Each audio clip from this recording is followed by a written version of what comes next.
on a voulu sortir de l'informalité. Et sinon, il y avait déjà des actions qui se faisaient entre ces 6 centrales, la COSI Bénin, la CSA, la CGTB, la CSPIB, l'UNSTB et la CSUB. Donc on a estimé qu'il faut, n'est-ce pas, concrétiser cela pour qu'il y ait plus d'engagement. Parce que on est liés à partir du moment où on a signé une charte, eh bien on est engagés tous ensemble. Ce sont des confédérations qui ont pratiquement les mêmes, partagent les mêmes valeurs, les mêmes idéaux. Et donc des confédérations qui ont dit, ensemble on sera plus fort. Parce que c'est d'abord une demande de la base. La base a souhaité vraiment que nous nous mettions. Vous savez qu'on est au sortir de la dernière grève, on est sorti un peu divisé et puis désorganisé. Parce que bien, la grève n'a pas prospéré. Ce qu'on avait souhaité, ça n'a pas prospéré. Et donc, il fallait faire le bilan, ce qui a été fait à des ateliers à Boycon et ensuite à Lokossa, où les 7 centrales avaient décidé d'aller dans l'unité d'action et donc avec aussi une charte. Et puis il y a aussi la demande de nos partenaires des institutions internationales, la CSI Afrique, la CSI Monde, l'Organisation internationale du travail, qui ont préconisé que pour plus d'efficacité dans l'action syndicale, il faut se mettre ensemble pour éviter de diviser les forces et de réduire à néant les chances d'obtenir quelque chose pour les travailleurs. C'est vrai qu'il y a des lois qui ont réduit les libertés syndicales, les lois que vous connaissez, votées par cette législature, la 7e législature que moi j'appelle la législature de toutes les calamités, n'est-ce pas, qui se sont abattues sur le peuple béninois. Donc, je dois vous dire que la grève, elle n'est pas interdite, et c'est qu'une question d'organisation. Et même si on a dit qu'il faut faire 10 jours de grève dans l'année, eh bien, au plus, une journée de grève bien organisée peut faire mouche. Et quand les grèves s'inscrivent dans la durée, c'est qu'elles ne sont pas bien organisées. Donc c'est un enseignement qu'on tire. Si nous devons utiliser le joker, parce qu'on privilégie d'abord la négociation, les autres stratégies de lutte, les sit-ins, les marches, les déclarations, etc. La dernière arme, c'est ce que j'appelle notre joker. On ne nous l'a pas enlevé. L'enseignement qu'il faut tirer, c'est qu'il faut, quand on va en faire usage, il faut faire un usage de manière à ce que ça porte ses fruits.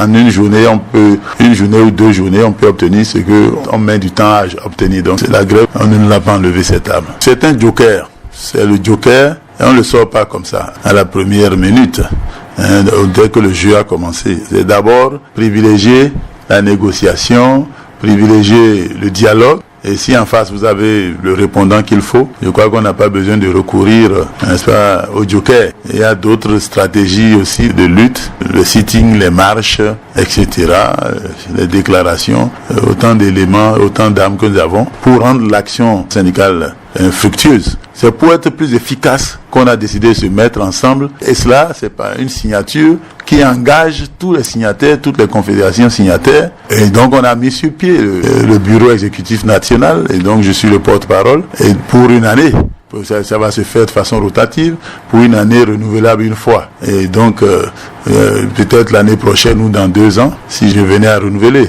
Un autre secrétaire général prendra aussi la direction de ce regroupement, de ces cadres de collaboration des confédérations syndicales. On a tenté d'associer la CSTB parce que ce que demandent les travailleurs à la base, c'est que nous soyons tous unis dans le combat pour ne pas laisser des brèches. Donc des failles au pouvoir. Et donc on a approché la CSTB et ils ont eu copie de la charte. Mais ils n'ont pas voulu s'enfermer en signant la charte parce que ils veulent un peu avoir leur autonomie. Mais tout cela dit, ce qu'il faut apprécier dans le comportement du secrétaire général, c'est qu'il a laissé la porte ouverte à une collaboration avec les 6 autres centrales. Si bien les enjeux étaient des enjeux communs, si le jeu en valait la chandelle, ils sont prêts pour amener des actions avec nous pour le bien-être de tous les travailleurs. Donc s'ils n'ont pas exclu la possibilité, c'est l'éventualité de travailler avec nous, même en n'étant pas dans le cadre de collaboration. Et avant de parler des préoccupations des travailleurs, c'est d'abord que ce cadre, c'est une feuille de route. Ce n'est plus comme avant. Il y aura un travail qui va se faire sur la base de cette feuille de route. On va instamment installer dans les départements nos démembrements. Puisqu'il y a l'exécutif au plan national, on va mettre des exécutifs aussi dans les 12 départements pour être en phase avec l'exécutif national. Et ensuite, il faut prévoir la formation de nos militants, de ces responsables départementaux, pour que nous soyons en phase. qu'on soit en phase. Parce qu'on a vu par le passé, on a tiré l'enseignement de la grève, de ce qu'il y a eu des couacs, il y a parfois à la base qui était en déphasage avec le sommet et tout. Donc il faut planifier tout cela et donner les formations qu'il faut pour que, nous puissions avoir une action syndicale efficace. Mais il y a des défis qui se posent à nous. Et le défi que nous avons aujourd'hui, c'est tout simplement que le syndicat doit redorer son blason. Et aujourd'hui, vous constatez que, au sorti de la dernière grève, le syndicat est sorti affaibli. Et donc, il faut inverser le rapport de force. Au sorti de la grève de 2018, nous sommes sortis affaiblis. Affaiblis parce que nous n'étions pas unis, nous étions divisés et tout. Donc, le pouvoir aujourd'hui a surfé sur cette situation. Donc, il faut inverser le rapport de force. C'est un défi. Le rapport de force est en notre faveur pour que le pouvoir nous prenne beaucoup plus au sérieux, parce qu'il y a des choses qui sont décidées aujourd'hui où le pouvoir décide du sort des travailleurs et sans, n'est-ce pas, prendre l'avis des confédérations, des syndicats. Et donc le défi, c'est cela. Il faut que le syndicat redore son blason, première chose. Deuxième chose, quand on aura redoré le blason du syndicat, il y a des batailles. Vous savez, aujourd'hui, la vie coûte cher. Depuis que le pouvoir de Talon est là, il n'a pas augmenté l'indice salarial. Et aussi, le SMIC est toujours très bas. 40 000, ça n'est pas grand-chose. On doit pouvoir augmenter les salaires des travailleurs en tenant compte du coût de la vie.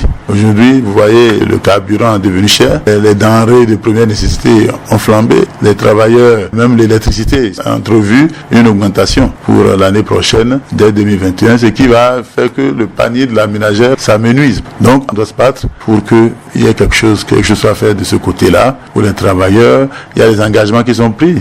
On doit payer des rappels aux retraités. Jusque-là, on annonce toutes les années dans le budget, mais on ne voit pas encore le bout du tunnel. On a beaucoup de défis. Les engagements pris souvent par le gouvernement ne sont pas totalement respectés. Et donc, il y a beaucoup de choses à faire. Et pour ça, pour peser de tout son poids dans la balance, il faut une unité d'action pour que, si c'est le dialogue, on privilégie le dialogue, qu'on nous respecte parce que on est unis et on est capable aussi, on est une force. Mais si on est divisé, c'est pas une bonne chose. Et pour nous, la chose la plus importante, parce que nous avons rencontré le chef d'État l'année dernière, courant novembre ou décembre, si je me rappelle, si ma mémoire est bonne, où nous avons évoqué ces lois qui sont des lois qui empêchent l'expression des libertés.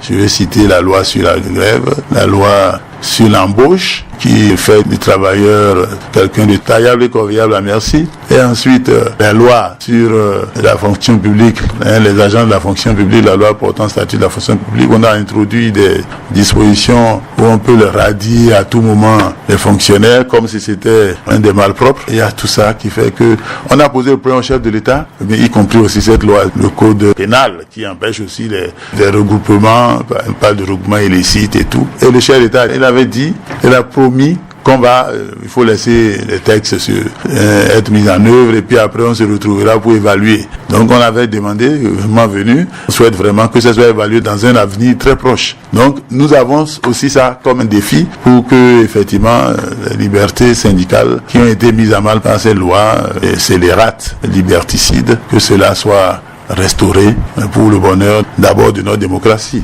C'est une image, on n'a pas de grève dans un pays, on dit qu'il ne faut pas faire grève, il y a à peine 10 jours de grève dans l'année.